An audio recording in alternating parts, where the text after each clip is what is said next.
Hi students, this is Phani. Welcome back to my channel. Telugu రాష్ట్రాల్లో అత్యధికమైనటువంటి students రాసేటువంటి ఒక కాంపిటేటివ్ ఎగ్జామ్ ఏంటంటే engineering entrance exam EAP CET. దాన్ని ఇంతకుముందు ఎంసెట్ అంటారు. ఆ పేరు ఎక్కువ మంది తెలుసు కాబట్టి హెడ్డింగ్ కూడా అలాగే పెట్టాను. ఇప్పుడు మెడికల్ అనేది ఎంసెట్ ఎగ్జామ్లో లేదు కాబట్టి ఈఏపీ సెట్ అని మాత్రమే పిలుస్తున్నారు దాన్ని.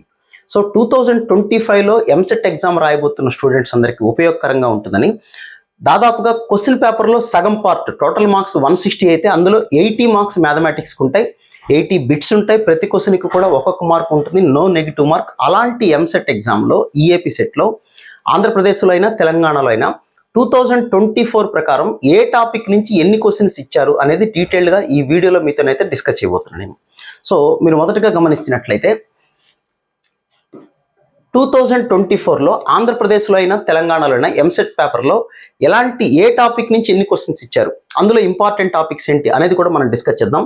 ముందుగా ఆల్జిబ్రా కనుక మనం చూసినట్లయితే అంటే 1A 2A సపరేట్గా రాశాను. క్వాడ్రాటిక్ 2 క్వశ్చన్స్ వచ్చినాయి, థియరీ ఆఫ్ ఈక్వేషన్స్ 2 క్వశ్చన్స్ వచ్చినాయి, బైనామిల్ థియరం 2 క్వశ్చన్స్ వచ్చినాయి, పెర్ముటేషన్ కాంబినేషన్స్ 3 క్వశ్చన్స్ వచ్చినాయి, complex numbers 4 questions, probability 4 questions, random variables 1 question. అంటే ప్రాబబిలిటీ ర్యాండమ్ వేరియబుల్ కలిపితే 5 క్వశ్చన్స్ అనేది రావడం అయితే జరిగింది. అలాగే స్టాటిస్టిక్స్ ఒకటి. సో ఓన్లీ 2A చదివినా కూడా దాదాపుగా మనకి ఎక్సలెంట్గా అరౌండ్ 15 to 20 మార్క్స్ వచ్చేసినట్టే. 15 మార్క్స్ డెఫినెట్గా ఒక్క 2A సిలబస్లోనే. అలాగే ఫస్ట్ ఇయర్ 1Aలో అంటే 1A పేపర్ కనుక చూసినట్టయితే matrices 4 questions, functions 2 questions, mathematical induction 1 question, vectors 5 questions, partial fractions of course ఇది సెకండరీ టాపిక్ అనుకోండి, ఇది కూడా 1 మార్క్. వెక్టార్స్ అయితే 5 క్వశ్చన్స్. సో ఓవరాల్గా ఆల్జిబ్రా 1A 2A కనుక చదివితే మీరు 32 క్వశ్చన్స్ అంటే పేపర్లో దాదాపుగా మన దగ్గరగా ఒక 40% క్వశ్చన్ పేపర్ మీకు ఆల్జిబ్రా 1A 2A మీదే ఉంటుంది. నెక్స్ట్ కమింగ్ టు క్యాలిక్యులస్ గురించి మాట్లాడదాం. క్యాలిక్యులస్లో లిమిట్స్లో 2 క్వశ్చన్స్ వచ్చినాయి, కంటిన్యూటీలో 1 క్వశ్చన్, డెరివేటివ్స్లో 3 క్వశ్చన్స్, ఎర్రర్స్ అండ్ అప్రాక్సిమేషన్లో 1 క్వశ్చన్, రేట్ మెజర్లో 1 క్వశ్చన్, టాంజెంట్ నార్మల్స్లో కొన్ని పేపర్లో 1 క్వశ్చన్ ఉంది, కొన్ని పేపర్లో 2 క్వశ్చన్స్ ఉన్నాయి. అలాగే మాక్సిమం మినిమాలో 2 క్వశ్చన్స్. ఇందులో కనుక స్ప్లిట్ అవుతుంది, ఇంక్రీజింగ్ డిక్రీజింగ్లో ఇస్తుంటారు, ఒక్కోసారి మీన్ వాల్యూ థియరం ఇస్తుంటారు. కాబట్టి 2 క్వశ్చన్స్ అయితే గ్యారంటీగా వస్తున్నాయి. ఇండెఫినెట్ ఇంటిగ్రేషన్ అయితే 4 క్వశ్చన్స్ వస్తున్నాయి. అలాగే definite integration 2 questions, areas 1, differential equations అయితే కొన్ని పేపర్లో 2 క్వశ్చన్స్ ఉన్నాయి, కొన్ని పేపర్లో 3 క్వశ్చన్స్ ఉన్నాయి. అంటే ఓవరాల్గా 1B 2Bలో మనం క్యాలిక్యులస్ పార్ట్ కనుక తీసుకుంటే 22 క్వశ్చన్స్ అంటే 1/4 ఆఫ్ ద క్వశ్చన్ పేపర్ ఖచ్చితంగా మీకు క్యాలిక్యులస్ నుంచి వస్తుంది.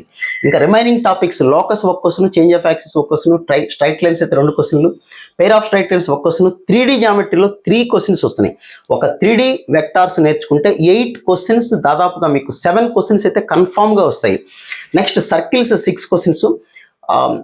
సర్కిల్స్ ఎందుకు 2024లో ఎక్కువ ఇచ్చారు, జనరల్గా 4 క్వశ్చన్స్ అయితే డెఫినెట్గా వస్తూ ఉంటాయి. Parabola 3 questions, ellipse 1, hyperbola 1, trigonometry up to transformations వరకు 3 క్వశ్చన్స్ ఇచ్చారు, trigonometric equations 1 question, inverse trigonometry 1 question, అలాగే ప్రాపర్టీస్ ఆఫ్ ట్రయాంగిల్స్ 2 క్వశ్చన్స్. ఇవన్నీ కలిపితే 26 క్వశ్చన్స్. ఇందులో మనకి వెయిటేజీ ఉన్న క్వశ్చన్స్, బాగా మనం ఎక్కువగా ప్రిపేర్ అవ్వాల్సిన క్వశ్చన్స్ ఏముంటాయి అని కనుక ఆలోచించినట్లయితే సర్కిల్స్ 2024లో 6 క్వశ్చన్స్ ఇచ్చారు. మీరు గ్యారంటీగా 4 క్వశ్చన్స్ అయితే ఎక్స్పెక్ట్ చేయొచ్చు 2025లో. వెక్టార్స్ 5 క్వశ్చన్స్, అన్డౌటెడ్లీ 4 క్వశ్చన్స్ అయితే చూసుకోవాల్సిన పని లేదు, డెఫినెట్గా వస్తాయి. Complex numbers, indefinite integration, matrices, probability, ఈ 6 టాపిక్స్లో ఒక్కొక్క టాపిక్ నుంచి మినిమం 4 క్వశ్చన్స్ వస్తాయి. 24 నుంచి 26 క్వశ్చన్స్ వరకు దాదాపుగా మనకి ఈ 6 టాపిక్స్ నుంచే ఉంటాయి. అలాగే 3D derivatives, permutation combinations, trigonometry up to transformations వరకు నేర్చుకోగలిగితే ఇంకొక ప్రతి టాపిక్ నుంచి 3 క్వశ్చన్స్ అయితే ఇచ్చారు అంటే 12 మార్క్స్ అయిపోతాయి. అలాగే 2 క్వశ్చన్స్ ఇచ్చిన టాపిక్స్ ఏంటంటే functions, quadratic, theory of equations, limits, straight lines, binomial theorem, properties of triangles, ఈ 7 టాపిక్ నుంచి 2 క్వశ్చన్స్ ఇవ్వడం అయితే జరిగింది. జేఈ మెయిన్లోనూ మనకేంటంటే సిలబస్ తక్కువగా ఉంది, బట్ ఎంసెట్కి అయితే చాలా సిలబస్ చదవాల్సింది. కెమిస్ట్రీలో కూడా అంతే, ఫిజిక్స్లో అంతే, మ్యాథమెటిక్స్లో కూడా అంతే. కాబట్టి ఎవరైతే ఎంసెట్ కోసం ప్రిపేర్ అవుతున్నారో 80 బిట్స్ మ్యాథమెటిక్స్ ఉంటాయి. మ్యాథమెటిక్స్ వస్తేనే ఎంసెట్ ర్యాంక్ అయితే మంచి కాలేజీలో మనకు సీట్ రావాలంటే మ్యాథమెటిక్సే కీ రోల్ ప్లే చేస్తుంది. కాబట్టి స్టూడెంట్స్ అందరూ కూడా అట్లీస్ట్ మనకి 160లో 80+ ఉంటే, 90 స్కోర్ ఉంటే మీరు చూసుకోవాల్సిన పని లేదు, 10,000 బిలో ర్యాంక్ అయితే ఉంటుంది. మీకు గ్యారంటీగా టాప్ 10 కాలేజీలో కంప్యూటర్ సైన్స్ సీట్ రావడానికి అయితే అవకాశం అయితే ఉంటుంది. సో ఇది ఎంసెట్లో మ్యాథమెటిక్స్ సంబంధించి ఇచ్చినటువంటి వెయిటేజ్. 2025లో కూడా దాదాపుగా 99% ఇలాగే ఉంటుంది వెయిటేజ్ అనేది. దీన్ని బేస్ చేసుకొని కొన్ని టాపిక్స్ అన్న మీరు ముందుగా ప్రిపేర్ అయితే అప్పుడు ఎగ్జామ్ ముందు మరికొన్ని టాపిక్స్ అయితే ప్రిపేర్ అవడానికి అయితే ఛాన్స్ ఉంటుంది. మీకు ఇంకా ఏదైనా కాన్సెప్ట్ గురించి కానీ వీడియో కావాలనుకుంటే ఈ వీడియో డిస్క్రిప్షన్లో, ఈ వీడియో కింద కామెంట్ సెక్షన్లో అయితే మెన్షన్ చేయండి. దానికి సంబంధించిన వీడియో చేయడానికి అయితే ట్రై చేస్తాను. So wish all good luck guys. ఇంకో వీడియోలో మళ్ళీ కలుద్దాం. Thank you.